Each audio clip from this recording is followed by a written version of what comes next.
దేవుని నామానికి వందనాలు. డాక్టర్ థెరెసా పాల్ గారు వ్రాసిన శాశ్వత సత్యము పుస్తకము నుండి మీరు వింటూ ఉన్నారు. తలాంతులను గూర్చిన ఉపమానము. మత్తయి సువార్త 25వ అధ్యాయం 14 నుండి 30 వచనాల వరకు.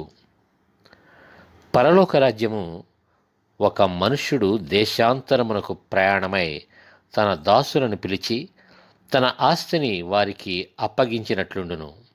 అతడు ఒకనికి 5 తలాంతులను, ఒకనికి 2, ఒకనికి 1 ఎవని సామర్థ్యము చొప్పున వానికిచ్చి వెంటనే దేశాంతరము పోయెను.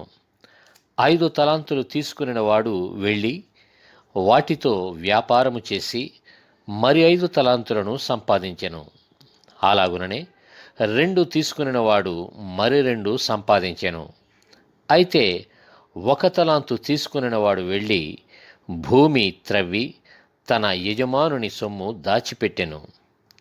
బహుకాలమైన తరువాత ఆ దాసుల యజమానుడు వచ్చి వారి యొద్ద లెక్క చూచుకొనెను.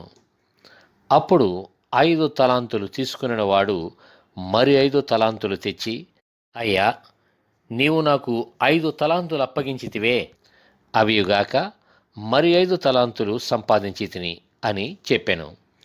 అతని యజమానుడు, భళా, నమ్మకమైన మంచిదాసుడా, నీవు ఈ కొంచెములో నమ్మకముగా ఉంటివి, నిన్ను అనేకమైన వాటి మీద నియమించెదను, నీ యజమానుని సంతోషములో పాలు పొందుము అని అతనితో చెప్పెను.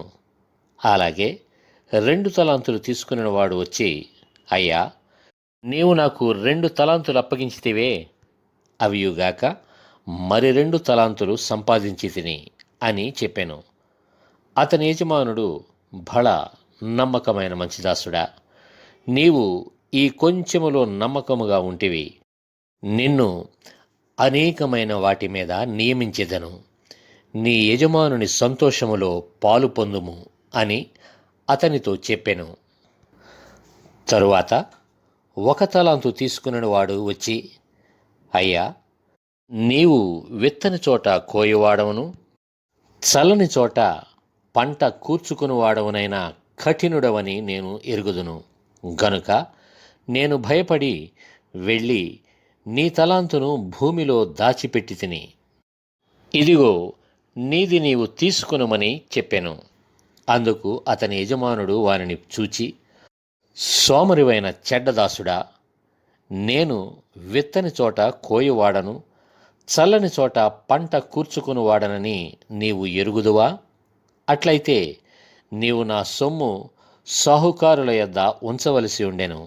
నేను వచ్చి వడ్డీతో కూడా నా సొమ్మును తీసుకొందునే అని చెప్పి ఆ తలాంతును వాని యొద్ద నుండి తీసివేసి 10 తలాంతులు కలవానికి ఇయుడి, కలిగిన ప్రతి వానికి ఇయ్యబడును, అతనికి సమృద్ధి కలుగును.